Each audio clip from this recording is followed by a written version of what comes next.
अस्सलाम वालेकुम guys. 12 physics chapter number 2 mechanical properties of fluid के न्यूमेरिकल्स आज हम देखने वाले हैं।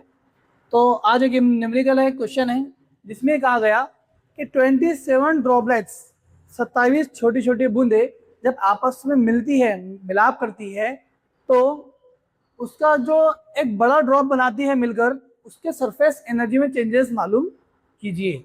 जो सतही तवानाई है उसमें तब्दीली मालूम कीजिए। आपको गिवन डाटा किया गया है कि जो हर एक छोटा ड्रॉप है, हर एक छोटे ड्रॉप का रेडियस 0.1 mm है और सरफेस टेंशन 0.072 न्यूटन पर मीटर है।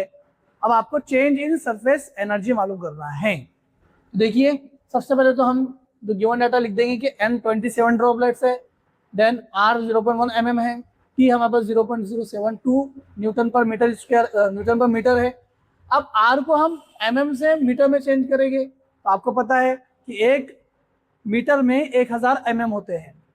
ठीक है, अब हम छोटे से बड़ा कर रहे हैं, 1000 में 3 जीरो होते हैं, 10⁻³ ठीक है, बेसिक मैथमेटिक्स कन्वर्जन है। अब ये 0.1 है, ये भी थोड़ा सा मल्टीप्लिकेशन में तकलीफ देगा, इसको 1 कर दो। 1 करने के लिए क्या करना पड़ेगा, डेसिमल इधर लेना पड़ेगा, फिर 10⁻⁴ हो जाएगा। चलो, ये फाइनल आंसर आ गया, ये फाइनल वैल्यू आ गई हमारी आर की। अब यहाँ पर थोड़ा कंसेप्ट समझो। देखिए, जो छोटे छोटे ड्रॉप्स हैं, अब ये जब आपस में मिलेंगे और एक बड़ा ड्रॉप बनाएंगे, तो इसका जो सरफेस एरिया है, इसका जो आउटर एरिया है, उसमें कमी आएंगी या ज्यादा जाएगी। 2026 के पेपर में एग्जाम में ये क्वेश्चन आ चुका है 1 मार्क के लिए कि जब छोटे छोटे बूंदे आपस में मिलकर एक बड़ा बूंद बनाती है, तो उसके एरिया में, उसके सरफेस एरिया में, उसकी सतही रकबे में कमी आती है, ज्यादा आती है। तो आंसर है कमी आती है। ये देखो, हर एक छोटे बूंद का अपना एक आउटर एरिया होगा। जब वो मिल जाएगा तो मिलके सिर्फ आउटर एरिया बचेगा, जो अंदर का एरिया है वो सब एक दूसरे में मिल जाएगा। तो बाहर का जो एरिया बचेगा सिर्फ, वो हमारा एरिया 27 बूंदों के एरिया के मुकाबले में कम होगा। ये बात याद रखो। लेकिन वॉल्यूम, हजम सेम रहेगा, हजम में चेंज आने वाला नहीं है, हजम चेंज नहीं होगा। क्या है, क्योंकि 27 बूंदे हैं, आपस में मिल रही है और एक बड़ा बूंद बन रही है, तो हजम तो सेम रहेगा, हजम में चेंज आने वाला नहीं है, वॉल्यूम में चेंज आने वाला नहीं है। तो हम क्या बोलेंगे कि volume of 27 droplets is equal to volume of 1 drop. But 27 जो छोटे छोटे ड्रॉपलेट्स है उसका वॉल्यूम और बड़ा जो ड्रॉप है उसका वॉल्यूम बिल्कुल सेम रहेगा, इक्वल रहेगा। चलिए, अब हमको वॉल्यूम पता है, किसी भी ड्रॉप बोले तो एक स्क्वायर होता है, तो 4/3πr³। ये क्या होता है कि वॉल्यूम होता है किसी स्क्वायर का। और यहाँ पे 27 ड्रॉपलेट्स है तो 27 लगा दिया हमने, नंबर ऑफ ड्रॉपलेट्स है। ओके, इधर एक ही ड्रॉपलेट है तो 4/3πr³। अब यहाँ पर r बड़ा है, यहाँ पे r छोटा है। यहाँ पे समझो, देखो, हर छोटे छोटा बूंद है, उसका रेडियस 0.1 mm है, दिखा दिया गया। लेकिन जब वो बड़ा रेडियस बनेगा, सॉरी, जब बड़ा बूंद बनेगा तो उसका रेडियस भी तो बड़ा हो जाएगा, तो छोटा रेडियस थोड़ी रहेगा। तो मतलब पहले जो छोटे छोटे ड्रॉप्स थे उनके सबके रेडियस छोटे थे, लेकिन जब बड़ा ड्रॉप बन गया तो उसका रेडियस बड़ा हो गया, इसलिए हम यहाँ पे आर कैपिटल लिया। अगर सेम आर ले लेते, दोनों एक दूसरे से कैंसिल हो जाते, बात ही खत्म हो जाती, मतलब ही खत्म हो जाता, इसलिए हमको यहाँ चेंज करना पड़ा। चलिए, तो 4/3 पाई कैंसल, क्या बचा 27 r³ is equal to r³। अब देखो, ये 27 नथिंग बट 3 की पावर 3 है। 27 क्या होता है हमारा, 3 की पावर 3 होता है। अगर इनका तीनों का क्यूब रूट कर लिया जाए तो क्या बचेगा, 3r is equal to r। और r की वैल्यू क्या निकली हमारे पास, देखो 10⁻⁴। तो हम r की जगह 10⁻⁴ रख देंगे, तो हमारे पास में r की वैल्यू आ जाएगी 3 × 10⁻⁴। यहाँ से समझ में आया कि आप लोगों को, तो आप थोड़ा सा पीछे वीडियो को ले सकते हैं, वहां से अच्छे से समझ सकते हो। ओके, चलिए, अगर हमारे पास में r ये आ गया है तो सरफेस एनर्जी का फॉर्मूला हमारे पास में रेडी है। आपने देखा होगा सरफेस एनर्जी का फॉर्मूला, सरफेस एनर्जी होता है surface tension into change in area, surface tension into change in area. अब चेंज इन एरिया हमारे पास में नहीं है, आइए देखते हैं हम लोग। अभी आपको मैं स्टार्टिंग में क्या बताया कि छोटे छोटे ड्रॉपलेट्स है, उसका एक बड़ा ड्रॉप बन रहा है, तो जो एरिया है, सरफेस एरिया, उसमें चेंजेस आ रहा है कि नहीं। छोटे छोटे ड्रॉप मिलकर बड़ा बन रहा है, तो जो बड़ा ड्रॉप बन रहा है उसका जो एरिया है वो छोटा है, सरफेस एरिया। और छोटे छोटे ड्रॉप्स को मिलाकर एरिया पकड़ा जाए सबके इंडिविजुअली, तो उसका एरिया बड़ा रहेगा। तो हम क्या बोलेंगे कि भाई टी एज इट इज रखा हमने, और change in D A, change in area in 27 number of droplets का एरिया माइनस जो वन बड़ा ड्रॉप है उसका एरिया, माइनस उसमें से माइनस कर देंगे। यानी 27 ड्रॉपलेट्स के एरिया में से तो बड़े ड्रॉप के एरिया को हम माइनस कर देंगे, बड़े एरिया में से छोटा एरिया माइनस कर देंगे। तो देखिए टी एज इट इज था n 4 pi r square minus 4 pi r square. Then क्या करा हमने, 4 पाई कॉमन है उसको निकाल लो बाहर, तो 4 पाई निकल गया, टी एज इट इज रह गया, अंदर क्या बचा n r square minus r square. अब यहाँ पे क्या करो वैल्यूज पुट कर दो, देखो 4 की जगह as it is, pi 3.14 as it is, T अपने पास में दिया गया 0.072 वो एज इट इज। अब यहाँ आ जाओ, एन कितना है 27 ड्रॉपलेट्स है तो 27 बूंदे हैं, तो 27 इंटू आर है, तो आर कितने अपने पास में 10⁻⁻⁴, लेकिन यहाँ पर आर स्क्वायर है तो देखो 10⁻⁻⁴ ब्रैकेट का क्यू, ब्रैकेट का स्क्वायर, ओके, क्योंकि अब आर का स्क्वायर है तो आर की वैल्यू 10⁻⁻⁴ है, माइनस आर स्क्वायर की वैल्यू क्या है अपने पास में 3 इंटू 10⁻⁴, ये सिर्फ आर की वैल्यू है, आर स्क्वायर की नहीं, तो आर की वैल्यू पुट करने के बाद में ब्रैकेट को स्क्वायर करना पड़ेगा, अंडरस्टैंड, ओके।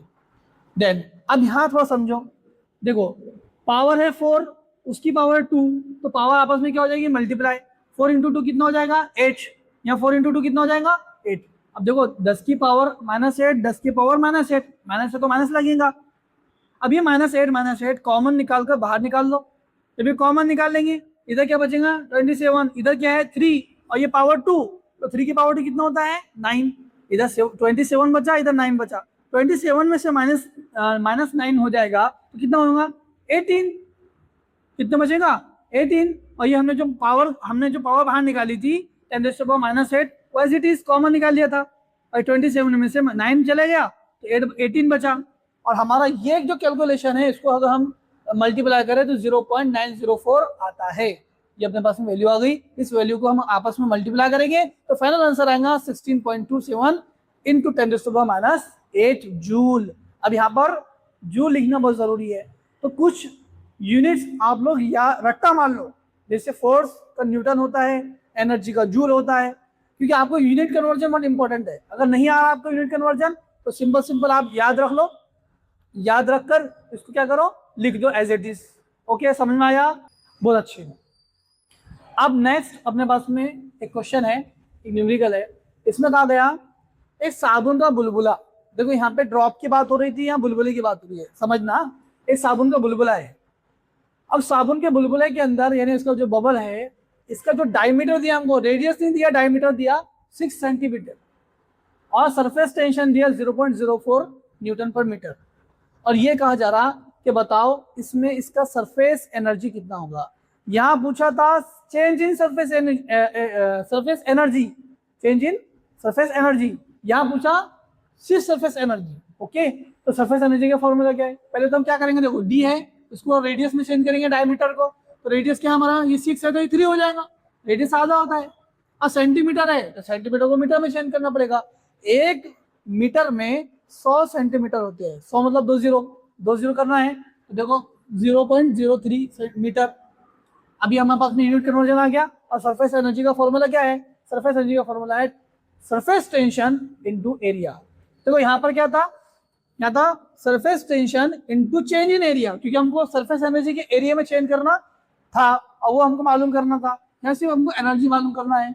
चलिए, तो सरफेस टेंशन तो है लेकिन एरिया अपने पास में नहीं है, तो एरिया मालूम करेंगे। अब देखो जो बबल होता है ना, बबल, इसके एरिया के बारे में समझो, ये बबल बनता क्यों है, एयर की वजह से, इसमें एयर होती है, यानी ऊपर से एयर का कांटेक्ट होता है और अंदर भी एयर का कांटेक्ट होता है। जो डोम शेप बनता है ना बबल, जो डोम शेप बनता है उसके अंदर भी एयर होती है, बाहर भी एयर होती है। तो इसका जो एरिया, सरफेस एरिया है, सतही रकबा है, वो 2 होंगे, इसके 2 सरफेस होंगे, एक सरफेस तो ऊपर हवा के कांटेक्ट में होगा और एक अंदर का सरफेस जो हवा के कांटेक्ट में होगा, क्योंकि अंदर भी एयर है और बाहर भी एयर है। समझ में आ रहा आपके कंसेप्ट, समझ में आ रहा कि अंदर भी एयर और बाहर भी एयर, दोनों तरफ एयर है, इसलिए इसके 2 एरिया रहेंगे। तो एक एरिया का फॉर्मूला क्या है 4 पाई आर स्क्वायर, और चूंकि 2 है तो 2 लगा दिया 2 इंटू। अब देखो अगर हम एज इट इज कीमत इसमें पुट करते हैं, अब पाई की कीमत, यहाँ पाई की वैल्यू हम 22/7 पुट करते हैं, और आर अपने पास में क्या है 0.03, स्क्वायर है तो स्क्वायर लगा दिया, 22 इंटू 4 इंटू 2 कितना हो जाएगा 176 अपॉन 7 एज इट इज। और ये देखो 0 0 है, स्क्वायर है तो 2 0 4 0 बन जाएंगे, 1 2 3 4 9, ये 3 है तो 9 बन जाएगा। ओके, देन अगर हम इसको सॉल्व करते हैं तो इसकी वैल्यू आएगी 25.142 और ये एज इट इज वैल्यू आएगी। अगर इनका मल्टीप्लाई करेंगे तो एरिया आ जाएगा 0.0226 मीटर स्क्वायर। देखो हम कभी भी एरिया को स्क्वायर में ही गिनते हैं, आपने सुना होगा square feet, square metre, square centimetre, square mm, ये सारे हम स्क्वायर में गिनते हैं क्योंकि लंबाई ज़रब चौड़ाई, लेंथ इनटू विड्थ, दोनों को गिनना होता है, इसके लिए हम स्क्वायर में लेते हैं। ओके, देन सरफेस एनर्जी का फॉर्मूला अपने पास में मौजूद है। अब ए भी आ गया और टी भी है अपने पास, तो बस उसके फॉर्मूले में रख दो। जहाँ टी है, टी की फॉर्म क्या है 0.04 टी रख दिया, और एरिया कितना आया, ये आया, ये रख दिया। दोनों को मल्टीप्लाई करें तो 0.00904। अब देखो 04 जो ना बहुत छोटा है नंबर, उसको हम निगलेक्ट कर सकते हैं। अब ये 30 है, इसको हम उधर लेकर आ जाते हैं तो 10⁻³ बन जाएगा, तो 0.9 10⁻³ और सरफेस एनर्जी है तो क्या लगेगा, जूल लगेगा। तो आई होप आपको ये बहुत अच्छे से समझ में आया हो।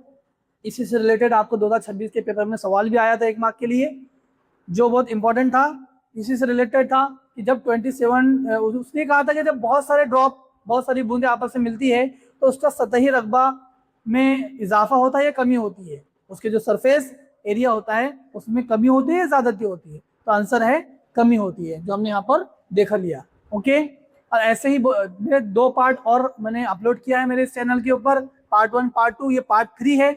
अगर आप चाहते हैं कि वो भी आप समझ लें तो आप डिस्क्रिप्शन में जाकर मैं वहाँ पर लिंक दे दूंगा, यहाँ पर रिलेटेड वीडियो के ऑप्शन में आपको वीडियो दे दूंगा या पिन कमेंट में उसकी लिंक दे दूंगा, आप जाके वहाँ से भी चेक कर सकते हैं। आप चाहते हैं कि ऐसे और भी वीडियोस में लेकर आऊँ न्यूमेरिकल्स पर और डेरिवेशंस पर, सारे चैप्टर वाइज आपको मैं पढ़ाऊँ, तो please support me, please like share and subscribe. Thank you.